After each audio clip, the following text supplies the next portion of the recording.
आप साइन करके उसको कैसे ट्रांसफर मत जाए बोलो, मत जाने बोलो ना। हाँ तो मैं तो बोल रहा हूँ काहे के लिए उसको ट्रांसफर किया, वो यहीं आएगा ड्यूटी। वो ट्रांसफर करने दिया है। इनको बुलाया ना, मैंने अपनी बात रखने के लिए इनको बुलाया। उसको ट्रांसफर तुमको वहीं जाना है, वहीं ड्यूटी कर।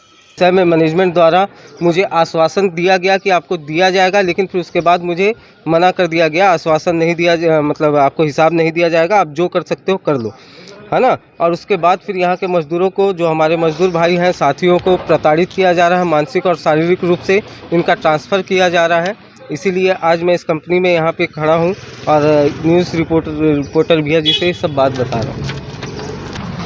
कंपनी द्वारा काटे गए सेवा फंड के मांग करने के बाद आपको हटाया गया है, हाँ जी सर, हस्तांतरण किया जा रहा है। कल मेरा नाम और पता बताइए। मेरा नाम जितेंद्र कुमार देवांगन है, मैं यहाँ पर वेल्डर के पद पर हूँ और मैं एटक के यूनियन का मैं भी सदस्य हूँ। अभी नया चुनाव करके, अभी चुनाव प्रक्रिया कुछ किया नहीं गया है और नया नियुक्ति कर दिया गया है। इसके विषय में हम लोग चर्चा किए, लोग बिना पर्ची फाड़ दी, मैं पर्ची फाड़ दिया, यूनियन पर्ची जो नया आया था वो पर्ची मैंने फाड़ दिया। ये लोग ज़बरदस्ती पर्ची कटवा रहा है डरा धमका के, जो कि गलत है। हम लोग चुनाव करके आए, चुनाव के माध्यम से आए, तो हमारा कहना है कि चुनाव के माध्यम से ही कोई नया लाया जाए। इसी विषय में पर्ची फाड़ा, तो पर्ची फाड़ा तो मेरे को कल बुला के यहाँ पर परसों मेरे बारे में पूरा जांच पड़ताल किया गया है। मैं परसों आया नहीं था, फिर कल आया, तो कल आने के बाद मेरे को बुलाया गया, 2-2:30 बजे के आसपास बुलाया गया।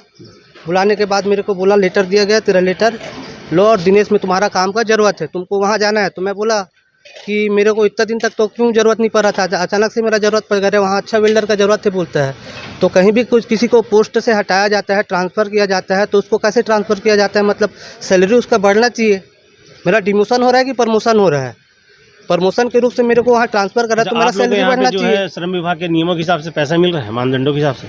कैसे मानदंडों मतलब? जैसे कि शासन द्वारा जो निर्धारित दर है, कुशल मजदूर, अकुशल मजदूरों की एक श्रेणी रहती है ना, तो क्या आप लोगों को उसके हिसाब से? तो सर हम लोग का ग्रेड तो सर अभी इतना 12 साल में पहली बार ग्रेड चेंज हुआ है, बड़ा मुश्किल से ग्रेड चेंज हुआ है। इसी के लिए लड़ाई हम लोग लड़ रहे हैं।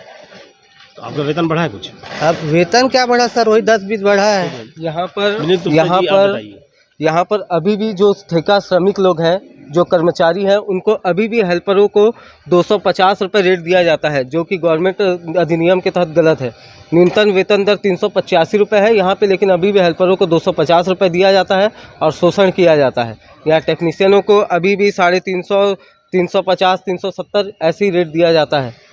और प्रबंधन आपके सेवा फंड को वापस देने के मामले में कार्रवाई नहीं करती है और आपके यूनियन को अवैध ठहरा करके अवैधानिक रूप से यूनियन खड़ा कर दी है, उसके बारे में आप लोग की आगे की रणनीति क्या है? इसका कंप्लेन करने के लिए हम एलसी के पास भी गए थे, दुर्ग के जो एलसी है वहाँ पे कंप्लेन इनके देने के लिए गए थे, लेकिन वहाँ पर भी हमारी बातों को नहीं सुना गया, है ना। आगे क्या करेंगे आप? हाँ, उसके बाद क्या करेंगे? उसके बाद हम दूसरे नए यूनियन का गठन करेंगे। इसी के लिए सोच विचार विमर्श कर रहे हैं, मजदूर भाइयों से संगठन बना करके उनसे विचार विमर्श करके नए यूनियन का गठन किया जाएगा और नए यूनियन को यहाँ पर लाया जाएगा।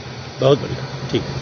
एचआर के रहने पे ही आप बात करोगे, एचआर के रहने पे ही बात करोगे, आप बोल रहे हो ना, तो कल एचआर के पद पे आप साइन करके उसको कैसे ट्रांसफर? मत जाए बोलो, मत जाने बोलो ना। हाँ तो मैं तो बोल रहा हूँ काहे के लिए उसको ट्रांसफर किया, वो यहीं आएगा ड्यूटी। वो ट्रांसफर करने दिया है। सेवा फंड का भी तो हिसाब दीजिए। मेरे पास नहीं है सेवा फंड, जिसके पास 2020 में है सर, 2020 श्रीवास्तव जी 30 वर्षों से भी समय से आप एचआर में हो, के रूप में आपको तो सारी जानकारी है कंपनी के बारे में, आप ऐसे कैसे इनकार कर सकते हो? नहीं, मेरे को इतनी बड़ी जिम्मेदारी से कैसे मना कर सकते हैं सर? आप मैं काम ही नहीं करता था। दी गई रिसीप्ट भी आप यहाँ काम नहीं करते हैं? ये काम नहीं करता। अभी आपने कहा एचआर, अरे एचआर को हर चीज की जानकारी होती है। एचआर में आपका न्यूज़पेपर में जहाँ डिपार्टमेंट में काम करता है, मैं तो अखबार का मालिक और सब कुछ हूँ मैं। नहीं, आप मालिक हो, मजदूर नेता भी हूँ मैं, आपको बता दूं मैं, है नहीं सर? इसलिए आप, हाँ आप नहीं तो हम थे ना, हम बताए ना। अच्छा, मैं तो इस कंपनी का नियमित कर्मचारी हूँ क्या? मैं तो नियमित कर्मचारी हूँ ना, मेरे को तो मालूम है ना। मैंने अपनी बात रखने के लिए इनको बुलाया ना, मैंने अपनी बात रखने के लिए इनको बुलाया। उसको ट्रांसफर तुमको वहीं जाना है, वहीं ड्यूटी कर, ठीक है। मतलब इस तरह से जो आवाज उठाए आप एक करके धीरे धीरे निपटा होगा। उसको कौन बोला? मानसिक रूप से प्रताड़ित किया जा रहा है, चाहे जो कुछ ऐसे नहीं है। आप इसके कंपनी का काम है, कंपनी आप लोग कंपनी प्रबंधन जो न्याय की आखिरी मंजिल हो, आप कोई नहीं है, कोई शासन प्रशासन नहीं है। मैं वो सब नहीं बोल रहा हूँ, मैं ये बोल रहा हूँ 8 घंटा काम करना है। इनको अगर काम करने के इच्छुक है तो आप वहाँ भी कर सकते हैं, यहाँ भी कर सकते नहीं देखिए हैं। सर, जरूरी नहीं है कि यहाँ ये बीच बोल में रहे हैं कि ये कंपनी का ऐसा काम तो है, लग यहाँ रहा है ना भेजा- सर, एक को निपटाने का प्रयास हो रहा है। जैसे एक मजदूर को आज निपटाएगा, हाँ, फिर ये तो आप अगली तो लिस्ट में, अगली भविष्यवाणी सूची कर में रहे हैं, भविष्यवाणी कर रहे हैं। मैं जैसे लगता है वो कि मेरा ना, भविष्य सही होगा, ऐसा लगता है मुझे। वो आप जब क्योंकि सही आप होगा, लोग की नियति नहीं, स्पष्ट नहीं, दिख जब रही है आप मजदूरों सही के हो, प्रति। जब सही होगा ना तब बात करें। चलिए ठीक है। सेवा फंड का भी हिसाब देने से रिसीव दिए, फिर जाके ये मना याद कर रहे दिए। कि ये लोकतंत्र है सर, ये याद रहे। मेरे को भी मालूम है। लोकतंत्र है, जब मजदूर आवाज उठाता है तब बहुत दूर तक जाता है, ये मत सोचिएगा। धन्यवाद। मजदूर भूखे मजदूर के परिवार के जो आह जो है ना, वो किसी को नहीं छोड़ती है ना। लोहा गल जाता है उनकी आह से, आपको बता दूं सर, मैंने देखा है यहाँ पे, है कि नहीं।